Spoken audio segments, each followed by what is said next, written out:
All right, hey, what's going on? This is DJ Stress, based out of here, Orange County, Southern California.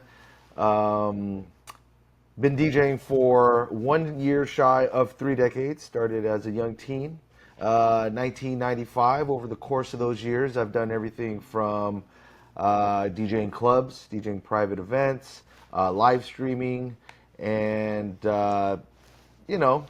making mixes, things of that nature. Never really dabbled too deeply in the production side.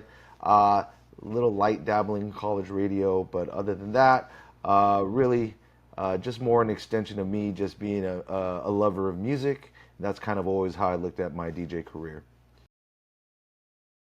I honestly, when I first started uh, DJing, there was a heavy emphasis on hip hop, R&B. That's definitely the roots of where I started.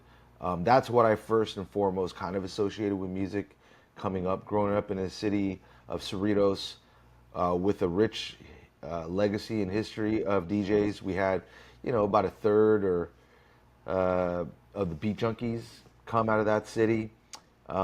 We had some heroes to look up to, so definitely, we identified that with a lot of that hip hop, R&B. But over the years, you know, definitely expanded into and embrace what like eventually became the open format style of DJing, which incorporated, a lot of different types of music, incorporated the mashing of different, genres of music together. Then also working in the clubs, you had to be well versed and fluent in electronic dance music and EDM flavored pop music as well. So that was also incorporated. Um, but also, when you do private events and you also live stream, you find avenues to also play all different types of music. So basically, as a lover of music, I've definitely dabbled in many different types of music. But if you were to ask me, gun to head, like what do I identify myself with? Probably open format with a heavy emphasis on hip hop and R&B. Two turntables and a pretty crappy mixer. I think my very first mixer was a Gemini Scratchmaster. People of my era coming up, I think, will kind of tell you very similarly. That's how they started. And I would say my first real mixer at that time was a Vestax '05 Pro. So that kind of tells you the lineage of DJs I came from, kind of from that turntable style. Currently, right now, depending on what I do, if I'm at home and I'm live streaming and I'm kind of doing what I'm doing as far as having fun DJing, practicing, sessioning, it's going to be again with two turntables. I've graduated up to a Pioneer DJM S11, which is a fantastic mixer. When it comes to gigging and doing private events or my own booked weddings, it's either going to be. I still have a DDJ 1000 SRT, and just haven't changed because I just have this custom booth that it's built into, and it just looks real nice, and it's already fitted. I've since bought a Rev 7 since then, but I haven't invested in a very fancy booth for that size, so I just kind of keep that relegated to, the times when I don't need to set up that booth. They already have an area I can hide behind, or I'm just doing a weekend gig where I need to bring a controller. When we're talking about gig, I'm assuming we're talking about paid events. When it comes to weddings, currently I'm at like the 30 to 40, probably weddings a year. I was a 50 plus wedding a year, but I needed to bring that down a little bit. It was a little too demanding. So about 30 to 40 wedding gigs a year. And I would say probably like now I'm not really nickel and diamond trying to do the bar gig for the 4 hours for not that great money. So now I would say one or two times a month, sometimes three or four times a month. I'll do more of a gig that's like an IRL, but it's more like it's either for the culture, it's a Twitch event, it's a vinyl event. I'm hanging with homeboys. That probably happens anywhere from 1 to 4 times a month. Oh man, that's going to be a hard question to answer. In a nutshell, there's a whole lot of a difference. in experience, in knowledge gained, in just, my abilities or, you know, DJing. But I'll tell you one thing that hasn't changed is there's the love and the passion that hasn't changed. And I started as a DJ. uh, it was a different time. It wasn't about being known or being, it was the art of it. It was being able to contribute in some form or fashion, to, music, to culture. And that part has not died. In fact, it's probably grown since then. Um, so yeah, there's some differences. There's definitely some similarities as well. Technology has definitely been a blessing. I would say that as a collective culture, technology is something that we have to learn how to deal with. When the probably the biggest step in technology probably was moving from analog to digital, moving from records to digital vinyl systems like Serato. And there are a lot of people that fought it, and that they were really late to the game because they fought it, and I think it was to their own detriment. There's some people that just you know never embraced it, and that's fine, so be it. I wouldn't say I was like a super early adopter, because there's some costs. I wasn't. Funny thing was, it wasn't even until Serato came out that I actually even owned a laptop. Very first time I ever bought a laptop was strictly for Serato. But it opened up so many things. Um, Collectively, it's very easy to gripe about some of the pitfalls that technology brings, which is, it's lowering the, barrier of entry. People feel like it's watering down the overall, culture, the level of DJ, and there's a whole bunch of things. But, you know, um, you know, I, newsflash, if you want a culture to grow and to get more popular and to, expand, it's the overall watering down, or the overall standard is going to kind of go down. But with there's always going to be a level ground where you could choose to rise above. So if technology allows you to, okay, at the very base, yes, you can bring your entire collection with you. It saves your back from DJing. If that's all you look at it, then that's fine. But the things that technology allows you to do, from loops, wordplay, quick mixing, things that you just couldn't physically do on turntables, well, then you have found a way to rise above, and set yourself apart. And what's funny is that as we're coming back to all this, vinyl is such a huge thing now. uh, People are moving back to vinyl, and showing that, and that's become like a kind of a badge of honor, and showing that you can do that, and that's kind of like the pendulum swinging the other way. And the only reason that people now are looking at people that can do vinyl is because they understand all the tools that technology affords you. And then to see now, they like, it took all those years for the culture to kind of gain that perspective, and then we can take a look back. Oh, this guy's doing it without it. Well, he must be really good. Oh, he can mix by ear. Oh, look him cut it up. Well, even though it's skipping. And so it's kind of funny how things work, right? But that's how it is. You always got to kind of keep a bird's eye view about this. Well, yes. One favorite thing, no. But my general philosophy and approach is to embrace it and to use it, and to, instead of just griping about, like, oh, now everybody can do it, like, just, individualizing it, internalizing it, and showing and using it to kind of show your individuality. Like, just like you said, stems kind of just made it real easy for us to just, now it's just by, several orders of magnitude, just kind of changing the ability for us on the fly to create something that's original, create something that's unique, which is, harder and harder to do the farther back you go as technology progresses. Now it's really at our fingertips. So, at the end of the day, you can't lose sight of what DJing is. It's music, it's the soul, it's the emotion, what makes you feel. So just always look at technology as just another tool to, uh, create that emotion, to create the connection. And so stems is definitely a big one. I, because technology, because of the way that the industry has moved forward, you got to learn other technology outside of DJing. You know, yourself, myself. Honestly, I wouldn't know some of the half of the stuff that I would know because of live streaming and understanding certain aspects of that on the broadcast side, on the audio side. That's been really helpful. And some other DJs have taken to content creation, so now they understand cameras and audio and how to make some fancy stuff. So it's really helping push us all in many different directions. So I might be a little too busy to learn a new technology or to master a new technology, but in general, my attitude and my approach is always going to be to embrace it and allow it to make us better.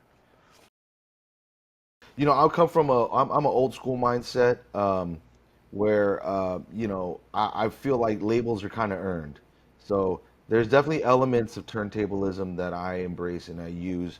And I guess yes, to a degree, I would call myself a turntablist.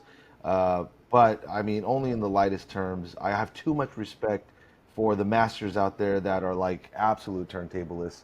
You know, every uh, but it's something I definitely respect. It's a big part of why I became a DJ.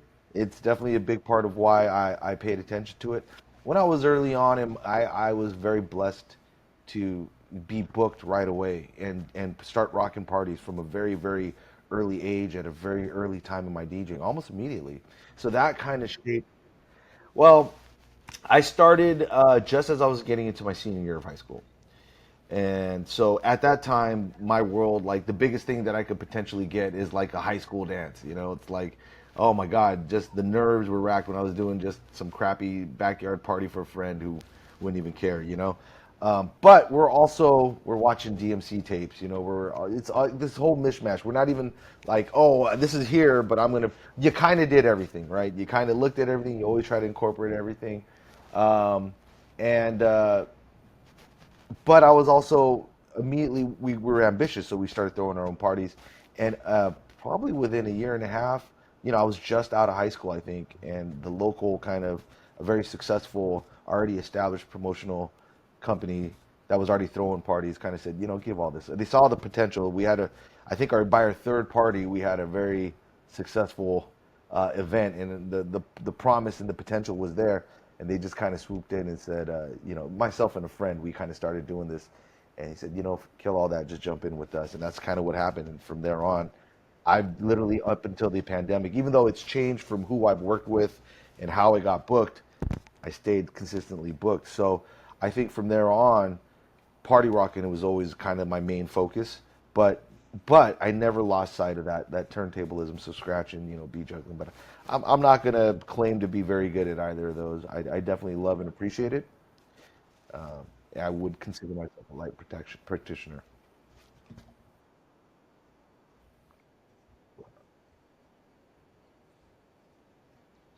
Right. Yeah. It's a labor of love. It does take time, and it is a discipline. It's a discipline. Probably a little bit better at scratching than the beat juggling, but when you're kind of at a party and at a club, and back then tricks were more allowed. The attention span has gone down. Back then you could play music longer, you could do more tricks, you could run the instrumental and then do like the beat junkie style doubles, especially from the region that I came from. Now you can't do that. Now it's real quick mix, it's real like mash, edit heavy. But back then it was a little bit more about that. And that's what kind of separated it.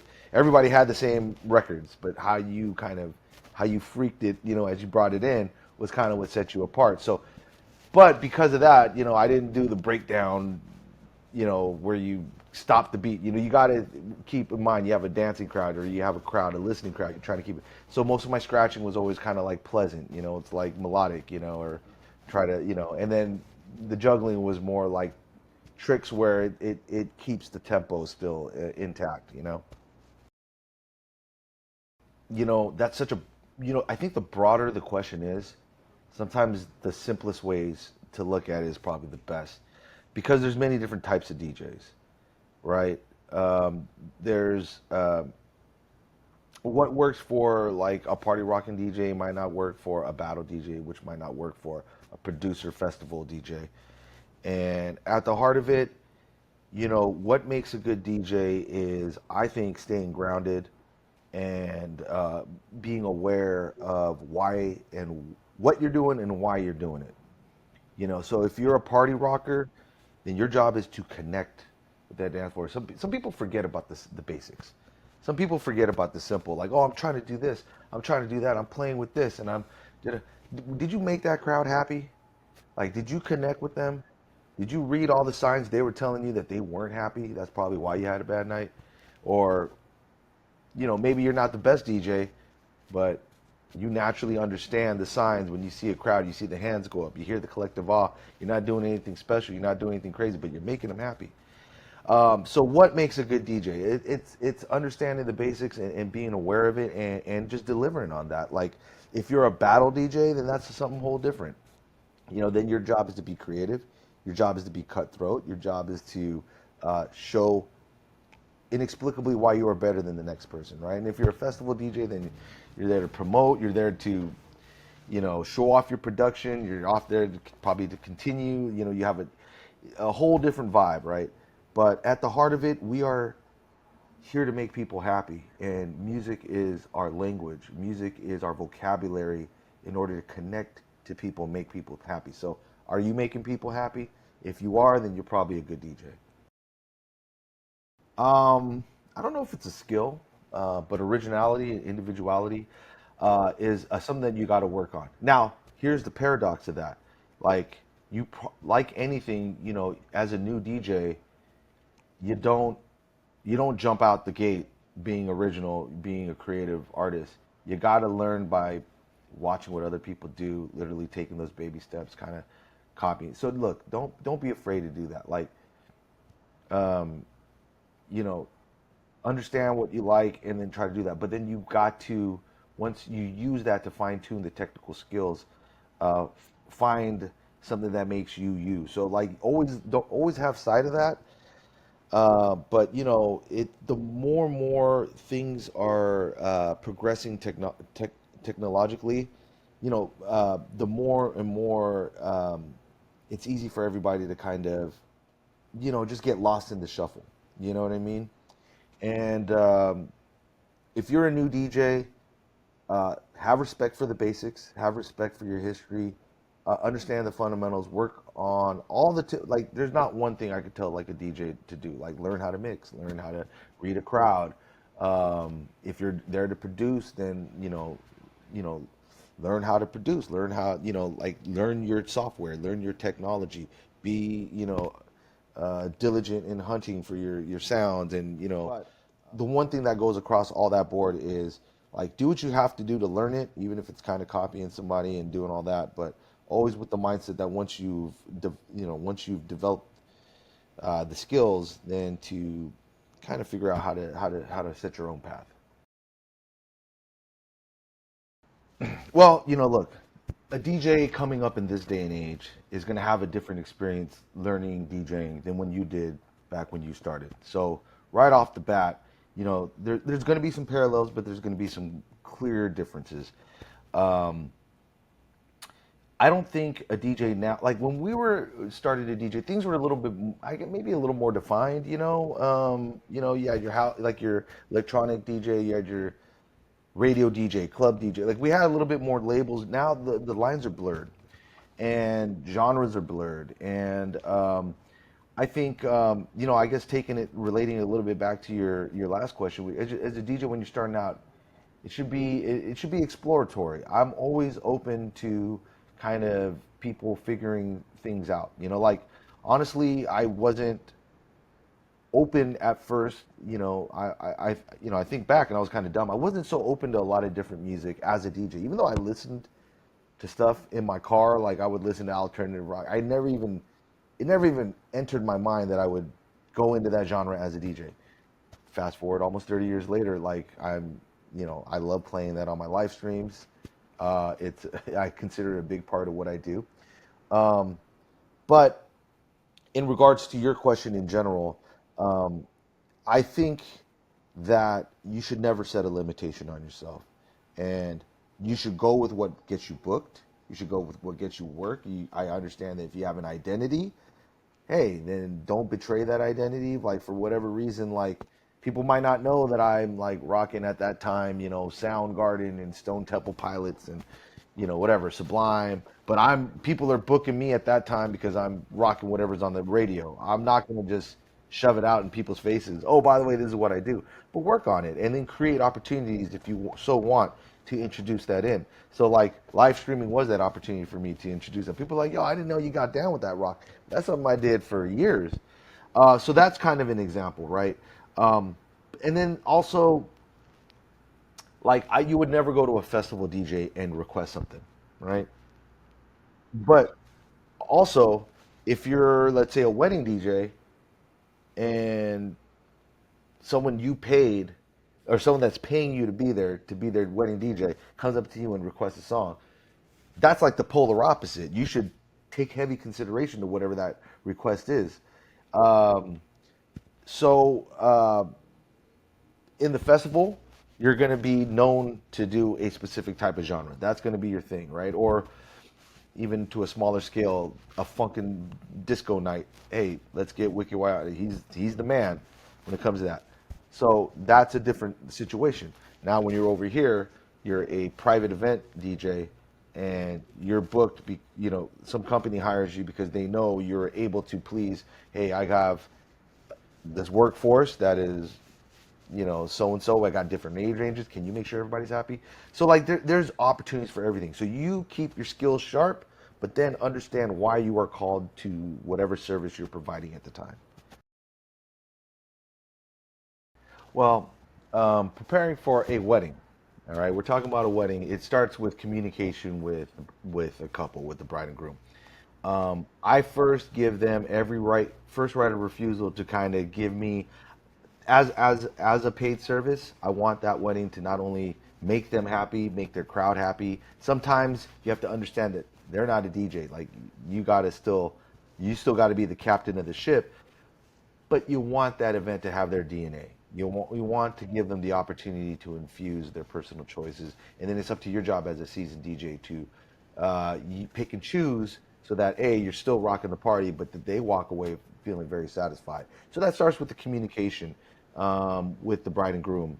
So I allow them enough time to provide me with songs, if they or a playlist or not, and then I'll usually have a final details conversation with them first, and I'll go along with so that I'll talk about everything, song choices for all the different formalities from the first dance. If necessary, timing, when to start things. Do you want this song to start at the chorus? Do you want me to hit it from the beginning, right? So all that stuff gets talked through. Eventually, once we get all the details, then I'll just kind of have a nice generalized conversation, and that'll include how they feel about certain genres. I'll kind of give them some basic genres and give them examples of what those genres are, and I'll kind of take some copious notes on how that works out. Get an idea of what artists they like, and then yes, I'm not the greatest at preparing, you know, but when it comes to a wedding and having someone's wedding, the exact opposite happens. I'm very detail oriented and I'm very prepared because I think the amount of money that they're paying, they deserve no less. Like, the weekend bar club, I just kind of stroll right in and, because there's so many different factors. If you're doing the whole night, then you just got to kind of see how the crowd develops. If you're doing a guest spot and, your opening or your closing or what did the DJ play before you, those are all factors that are going to matter. Now, I might have some routines or some wordplay stuff in the back pocket, and I'll kind of keep mental notes. Okay, I haven't heard this played all night. But when it comes to a wedding, you're walking in there top to bottom, the captain of the ship as far as entertainment and the guest experience. So I'll take all that in. What I'll try to do is I'll try to create in my Serato a variety of crates, and I'll literally create a crate for every situation.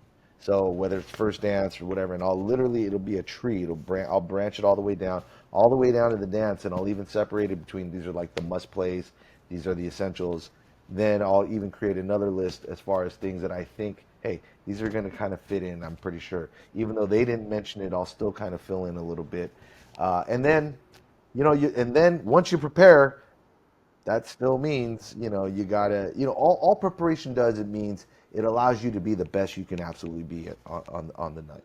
So for weddings, that's what I do. Yeah. And I think I touched slightly upon, maybe your weekend bar gig as well. Let's talk about the wedding side of it. Um, Ultimately, you know when you get a bad request. You know when you got a good request. So if I got a good request, it's perfect. It fits in with what is going on. It's perfect. I'll make them feel like $1 million. I don't mind. It's like, oh, what a perfect, coming right up. You know what I mean? Um, if it's a pretty crappy request, uh, you know, there, because the level of professionalism has to be high. I'm always going to treat them with courtesy, respect, and this includes drunk. You got to develop a thick skin if you really want to be a real good cream of the crop, not allowing anything get in the way of your business. You can easily just take a lot of this crap and just, the best I can do is, and you always can use the bride and groom as that excuse. Well, let me just ask the bride and groom if they're okay with it. I'll play with it, and you have that shield, so use it. So I don't, you know, then if they come with the backstory, like, well, like, hey, in college, this was kind of our jam. Then I'll verify it and check it out. So, there's a lot of different reasons why how you can deal with requests. Then, when you go to, like, let's say, like the bar or the club, uh, then I'm going to treat it a little differently. A lot of how you get treated depends on how you treat me. Let's just be quite let's just be quite frank, right? There's a lot of entitled people there, um, and uh, I'm still, just by default, I'm a very courteous and respectful guy. You got to give me a reason first, not to give you courtesy or respect. But I'm never really a dick, I guess. Um, but if someone requests a great song and they're being an asshole, but it's still a great song. Ultimately, I'm not going to allow. You got to have your priorities. The priorities, you want to do a good job. I'm not, that's a song like he requests a banger that has to be played before the night's over. Well, I'm not going to get to the point where I'm not going to play that because just to spite him. You know what I mean? But if it's like a middle of the ground and he's like kind of a dick, then I'll be like, eh, you know. Uh, but then it's the opposite. If someone's super nice about it, like, I just wanted to check with you, if it's okay, if you could fit it in, and then it's kind of middle of the road, but I can fit it in, I might do that for them, you know. I'm not a big panderer of tips, but I'm not gonna lie, that makes a difference, you know. I don't ask for it, but if someone comes up and does it, that's the ultimate sign of, like, we value what you do. It's there. It's concrete example of we value what you do. Yeah, yeah, yeah, absolutely. Like, if someone gives you a little intel and you see a great response coming out of that, yeah, that's another great resource. Like I said, ultimately, it's about doing a good job. So if that's something that enables you to do that, you got to embrace it as well. Um, yeah, I mean, remember, back to the basics. We're here to make people happy. You know. Now, there are some people that don't understand. They, even on the request side, they don't understand that. They want attention, or they want to exert a certain amount of influence that's not theirs to exert.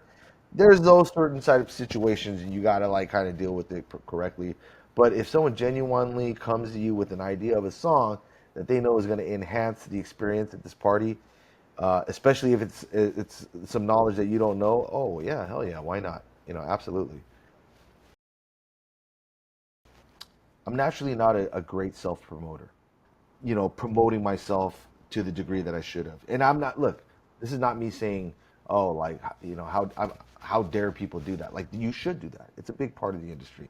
It's just not very natural for me. And it's probably one of the downfalls of, maybe limiting some of the, where I could have gone. as a DJ. But uh, you know, I always feel like there's like where I'm really excel at is like, yeah, the communication, the connection, dance floor, DJ, play you a song. I see how it makes you feel. Continue to play songs that make you feel that way.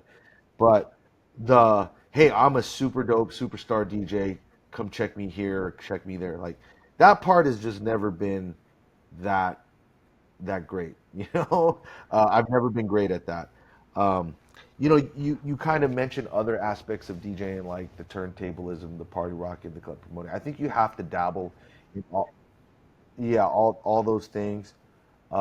I feel like being a good producer is a discipline that probably required a lot more time to develop the you know the knowledge and the ability to understand the nuance, and that's something that I also maybe at one point realized I mean, maybe at one point I thought maybe I can go down the road, and then I realized very early on, I was like, I can't be a master at both of these things. I just got to be uh, you know, cognizant of that, recognize that fact. Um, so that's something that I've never done. On the live stream side of it, that's also now like a very valid corner of what DJing is now, live streaming. And so there's a whole skill set that you got to go there. Obviously, the DJ side, the connecting, the talking, I'm very good at. The technology side and the visuals, creating, kind of the visual accompaniment. I've never been very good at as well. There's a ton of stuff I'm not good at. I mean, but those are probably the top stuff that comes, uh, at the top of the head. Reading a crowd, yeah, I'm gonna give you some of my little, some of my insights, I guess, some of the stuff that I've, philosophically kind of developed over the years. Reading the crowd to me means, it's a party's a living, breathing thing, in my opinion. You walk in with a preset thing. That's one thing, maybe a festival or whatever, right? A performance, if you're a performance. But if you're rocking a party and you're interested to keep a crowd going and a party going, you're gonna have to learn how to rock a crowd. And in my opinion, what that really is, if you're, uh, what you're really doing is you're creating a dialogue with the dance floor. That's what you're actually doing. And your first word you're sending out there is your song. Then, I'm not looking at individuals. I'm not looking at this person. I mean, you kind of do, but you collectively also, you look at movement. You look at, has it grown since the song? Are people walking off? Are people jumping on? Are their hands going up? Do you hear a bunch of noise when that next song dropped? And you take that, and that's what is a driver and a motivator on you selecting your next song. And to me, that's what reading the crowd is understanding that even though they don't know, even though that they're collectively doing it, not one person is thinking about that.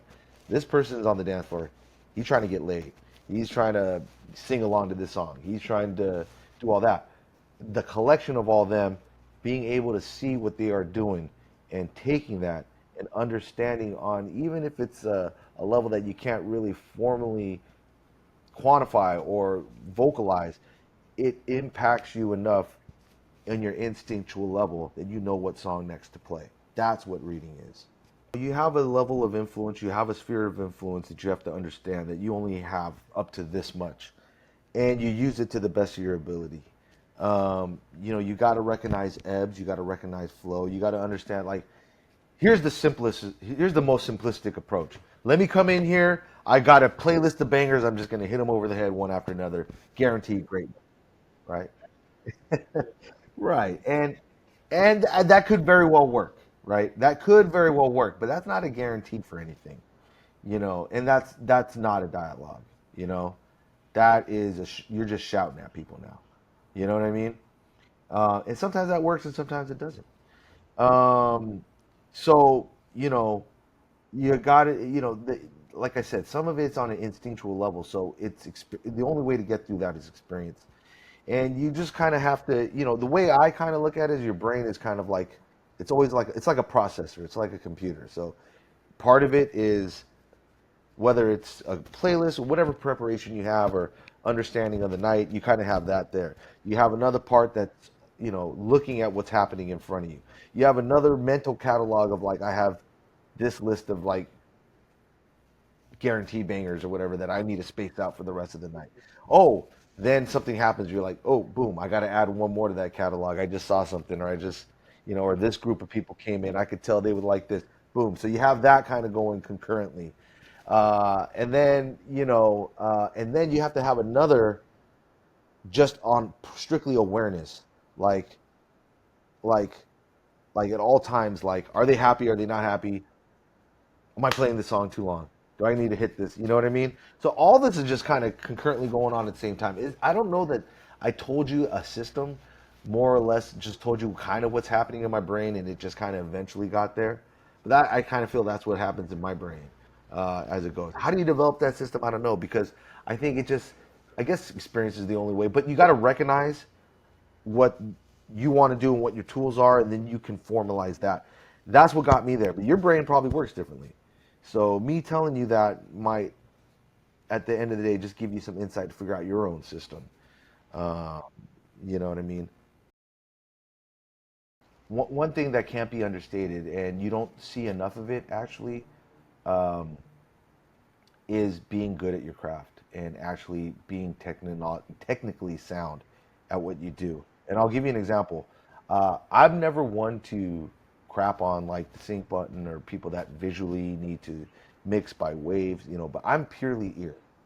And mixing to me is second nature. I'm not here to brag or boast. I'm here to just tell you what luxury this affords me. Like I'll literally throw a song on and just be able to fix it. So to be able to mix clean and the volumes and all that stuff, it's just so embedded in doing this for so long that having a clean transition is the least of my worries. So what does that mean? That affords me the ability to, it frees up, all that stuff that I was talking about, that processing power. Well, sometimes if you got to stare at the laptop, you don't have that processing power anymore. You know what I mean? You're focused on that, which is why, like on Twitch, I really was able to, like, one of the things that I think people said is, wow, you're really good at acknowledging the chat and seeing people. Well, the thing is, I don't have to focus on that so much. So my eyes are glued and I'm immediately able to respond to something that happens. And then I was able to instead transpose the signs that I saw on the dance floor, movement, this and that, and I transposed it to chat activity, the numbers slightly going up and down. Like that's the way I transposed it. Like, oh, these are the hands going up. This is the people chanting and singing along. Now I see people literally typing along the vocals in the chat. Okay, that tells me something, right? And so also so being good at that affords you so much more luxury to open up these other things and allow yourself to create a little bit more of a unique experience and a little bit more separation as far as what makes you as a DJ. And so also allows you to find that inspiration. It also frees up your brain to, I don't know what struck me as this great idea, but I just knew all of a sudden in the middle of this, like, hey, this song is going to work. And you play it and it works, whether it's because ethnic background or whether it's because if it's a region. I remember one time I just knew. I don't know why, but it was at a bar in Hollywood Boulevard. I can't remember I think it was, I don't remember, but it's not like a great club in the sense of like it's like a super big nightclub with a line down the street. You walk down one block of the busy part of Hollywood Boulevard, you probably saw about 6 or 7 bars with a DJ in it. I was one of those DJs, one of those bars that night. I wasn't looking around and necessarily seeing a lot of Latino Latin crowd, but there was enough. There was some, but I still looked around. I know it's gonna work. And I played, and it was a rockin' Espanol song, and I was in the middle of like some completely different, but the tempos worked, and I just threw it in. I just said, I know it's gonna work. Why? I have no idea. And the place just erupted. And this is at a time when the Latin was not as popular as it is now. but I just knew it was a bold risk. So sometimes you're able to get things like inspiration. You get things just gems dropped in your brain, like oh, and I think a lot of that. There's many reasons that can come about, but one thing as a favor you can do to yourself is to be good at your craft. Be actually good at your craft and practice and mix and do all that stuff, and don't cheat and just use technology to kind of to do that, because when you are doing that, it definitely affords you a lot more ability. Ultimately, like I said, are you a good DJ? Are you making people happy? It's not a academic exercise of whatever. Like everything I just told you is one thing, but at the end of the day, it allows you to think about whether you need to use it in that way. Like when I was younger, I was a little more rigid. Like I have to mix every song in. I got to show people that I can blend, right? But sometimes just turning off the song, and everybody's like, and then you hit the next one in, ah, you just did your job, and you didn't do it in a technically sound way, right?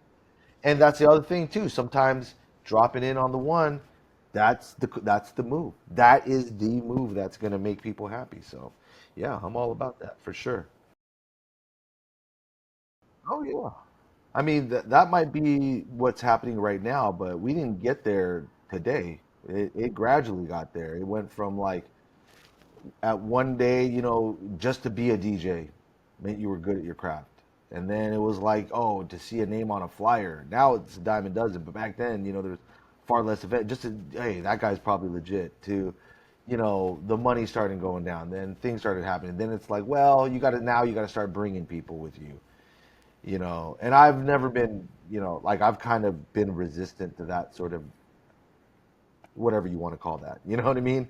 A movement, from day one, but not in a jaded like I'm like, hey, that's not me. And now it's kind of come down to like exposure, right? Depending on what type of party it is, I think we've always kind of had the multiple DJ kind of thing happening as far as where I'm at, from like the type of clubs that I've been in and the type of events. I think the main sort of places that you see the solo guy rocking it throughout the night, it's kind of like in those areas, like I just said, like those bar heavy where it's just a lot of foot traffic. So like like your Fullertons, maybe not Fullerton so much, but like Santa Ana, Hollywood, Santa Monica, West Hollywood, some beachy areas, Huntington Beach. Those are like the places you'll tend to see more like the single guys do it. But club's always been like, I think it's always been like opener, closer. And me being I've been headliner, but I've also been opener. I've been one of those guys that like, I'm not the guy that you call upon for one gig. I'm the guy that establishes the relationships, and I'm there on a weekly level as a weekly resident, which means you are the opener a lot of nights. You are the closer on a lot of nights. You just kind of fit in the whole thing. So Southern California, I definitely think we've always kind of been a multiple approach. But yeah, as the level of DJ has gotten diluted, I think a very common thing that we've all experienced. Like there was an art to opening up as a DJ, and that kind of died with I think the earlier, like the older, the OGs, the veterans. The younger kids don't understand that, and so they're playing, they're not playing with awareness, or they go, and a lot of people think, oh, they're just burning the next DJ, and yes, that might be true, but you're also kind of fucking up the entire experience of the night. Songs are now getting played 6 7 times a night, because nobody is playing with any awareness or any context. So that's kind of been a thing that's not great. um, but nowadays, I think they're kind of combating that, and so like, oh, and part of that also was like, let's get all these. They're probably terrible because they can't get booked. So what's the thing that they could do? They can bring people or whatever. I don't have to pay them much, whatever their benefit is. So yeah, I think there had to be a day, some reckoning, where people understood that like, hey, the quality of the club is also suffering, and probably why nightclubs have a big part of why nightclubs have kind of been in a huge decline. Um, but yeah, I would say in general, like the multiple DJ is still the way to go. You'll always, you'll see very typically a big headliner, and then opening sounds by or early sounds by, and you'll see that in more of the bottle service clubs, and then the bars. You're just it's not so much the DJ. They're plugging and playing. They're playing, and it's the location, that's drawn in. So they usually just drop one guy in there, and he'll take care of it the night. I'm lucky to say I'm kind of well versed in both, and that I'm lucky to say that when I've had to do all night, then I've had to do all night. But then when I come in as that 1 hour slot, or 1 hour, 1.5 hour slot, or even a 30-minute slot, I come in early. I pay attention. I see what the other people are doing. I understand what the crowd's going. Do I want it in? And it's open ended. Do I want to continue on with this guy's vibe, or do they need a fresh breath of air? A breath of fresh air. So context is always key, and I'm happy to say I'm well versed in both. Well, look, you said in our industry, right? And while that is true, you could have just said in any industry. It's part of human nature. It is honestly a part of human nature, unfortunately. Yeah, and business. Whenever money is involved, whenever notoriety is involved, and I would say there's two things that has kind of helped me deal with it. The first thing is, and this is probably the good side of this, but earlier I said I'm a horrible self promoter. And I think the reason why is because I think the right way to be about things is to really, keep the ego to a minimum. You know what I mean? And that's not just in DJing. That's how I kind of look at life. Right. Which makes me very not, you know, naturally embracing of that concept, but also it kind of helps me not take things personally as well, and to not get super mad about, like, I'm always still like empathetic to people, and maybe it wasn't the right move, but in the situation they were in, and this is what they're thinking, and I'm always a transparent guy. I'm always willing to talk to people.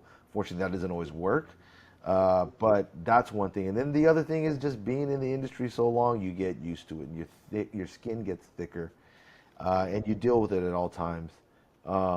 When I was younger, it would be maybe a little harder to deal with, a little bit more painful, and you have to do it. Maybe I might, fit in a little bit, but I was never too competitive of a guy. Like, if you showed that you're trying to be competitive with me, it was like real. I wasn't really the guy to like requite that, like, or return that. It'd be like, hey, like, if it's that important to you, But what's more important to me is, just being right and doing right by people, and you know um, having respect, courtesy, and not judging people. So that's kind of how I've navigated. Maybe that's why I've been consistent. Maybe never reached a level of real, like, superstardom of any degree, but I've gained real relationship, real friendships, long-lasting relationships, and a lot of handshakes, that lasted me through the years. But and then the acceptance of that. Like, look, I don't want to just for the. I get what you're saying. Yeah, people have the best of intentions or whatever. Honestly, that's not always the truth. Let's be honest with you. Like, it's I never want to falsely kind of look at things. I always want to look at, it's really just about understanding. It's really about acceptance more than anything else, versus like averting what they actually say. Like, yeah, I'm sure he didn't mean something when he like undercut me. Nah, the motherfucker was trying to undercut you. Like, but how you deal with it. I guess it demands a level of maturity and whatever, and just understanding the long game. Like, whether it's the clubs, or you even kind of happen on the live streaming end, you'll see people, and I always feel like it's okay. Let them win their one person race. I'm just going to navigate the way I do, and at the end, I know I'll be happy as long as I'm willing to do accomplish what I'm trying to accomplish. And sometimes it's not easy to do that. I'm not trying to say it is easy, and I'm not saying that's not for everybody. Some people, it might be more conducive to them to interact and compete back and do all that. But that's just not me. There's always going to be, I think, an aspect of the business side of it, like trying to get yours, trying to advance in the game.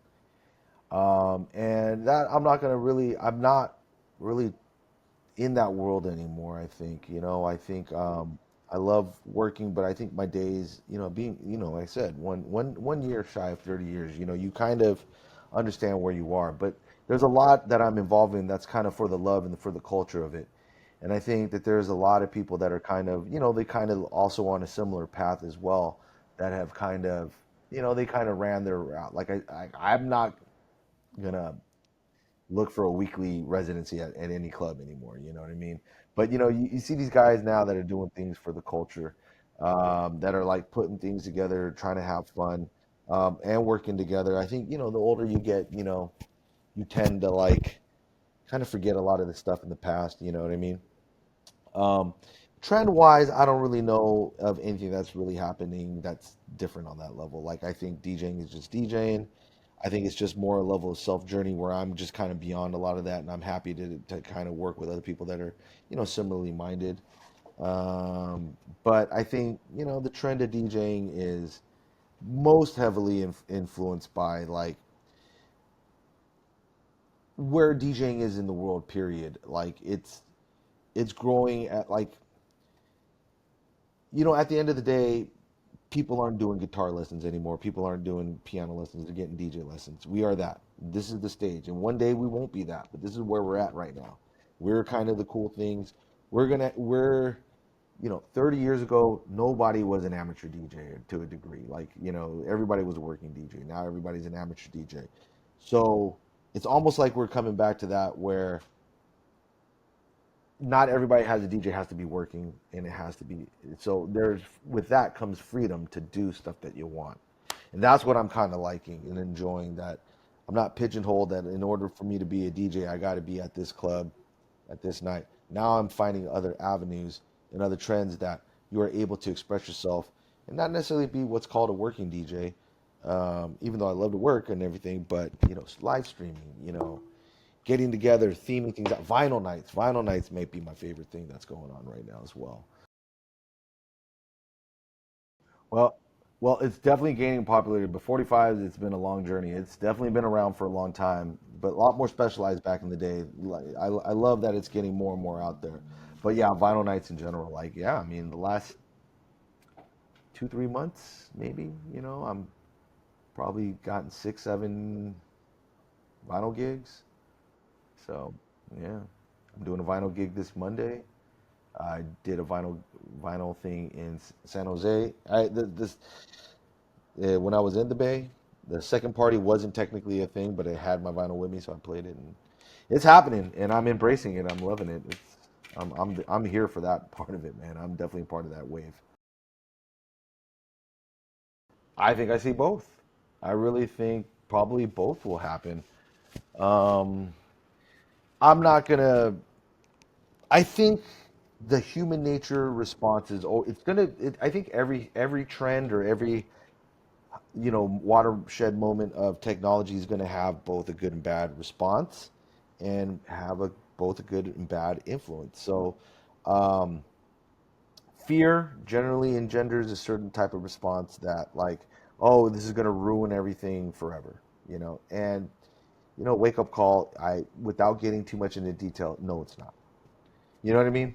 It's just not. And there is going to be some good to it too, because it's going to, like I said, if you really embrace technology and you really allow it, it can help us create greater things, better things. It's going to take us some time to recognize how that's going to be done, but I do believe that. And I don't, I'm not of the opinion that it's ever going to replace a DJ, because you can't replace that soul. But there's going to be, I guarantee there's going to be attempts.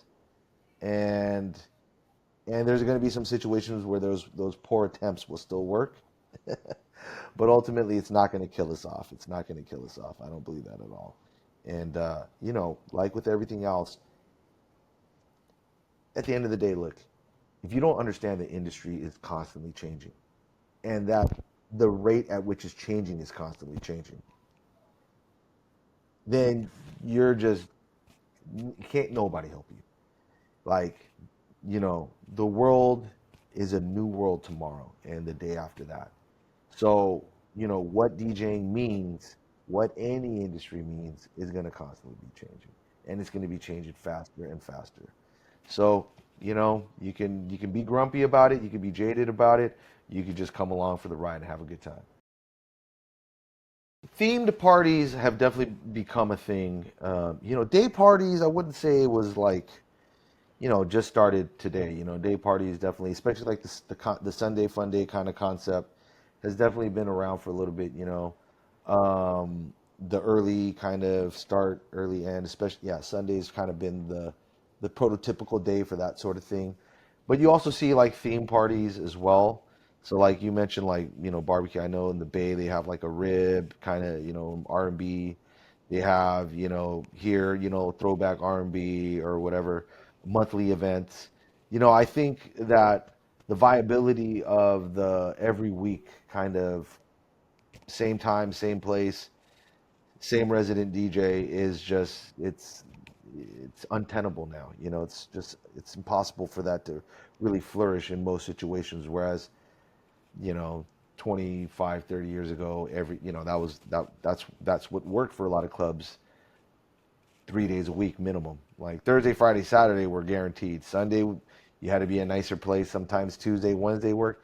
So we're not in that landscape right now, too. Plus, with festivals being where they are, people now, like you said in your area, people your age are going out because that's the age where people understand that. Like the kids now don't understand the going out. What they associate with what DJing is, what partying is like festivals, and it's being scaled down to them.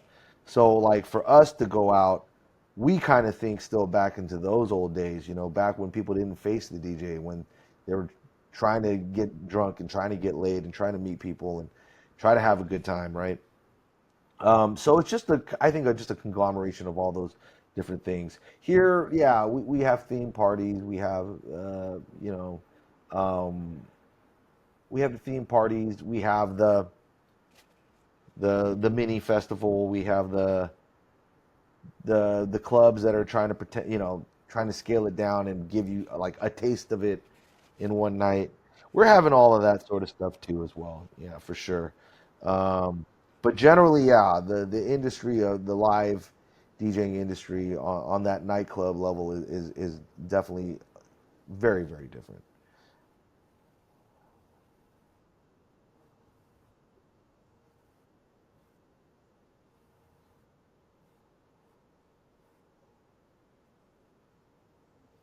Entertainment? You mean entertainment in general or entertainment as it pertains to us, like live DJing?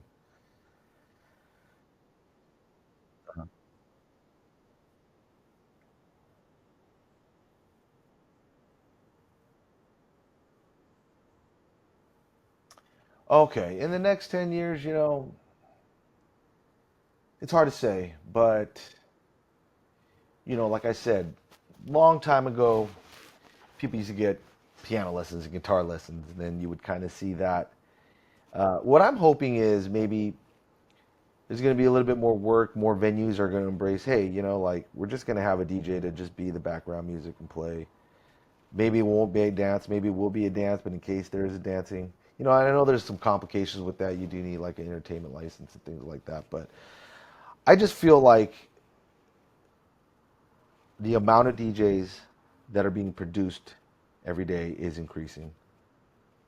Now they might not be working DJs, they might not be seasoned DJs, they might be fake wannabe DJs who don't even own a controller or a laptop, but they identify as a DJ. That's still growing.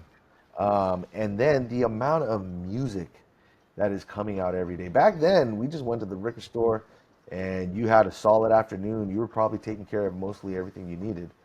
Now it's a constant hunt, and in no way in hell is anybody getting through everything. Impossible, right? So, like I said, the way the world is changing is the world's always changing, and how it's changing is changing, and it's moving a lot faster. But I think that as the further we go, the DJ is going to more and more be representative of what entertainment is. And I think the live organic instrumentation is probably going to eventually get creep into the DJ realm because no one's really, the more and more as kids are trying to, learn music and entertainment, that's what they're identifying with.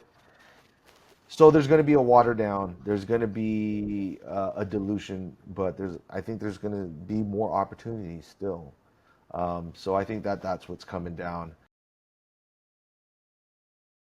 Well, I certainly hope that that trend goes too. I love live instrumentation, but just to be honest, I think more and more of the world is just going to move to the technological side now. If you're a hardcore purist DJ, you might gonna like that. But if you want to see the entire industry grow just in terms of sheer number and sheer market share, we're probably gonna increase that. You know what I mean?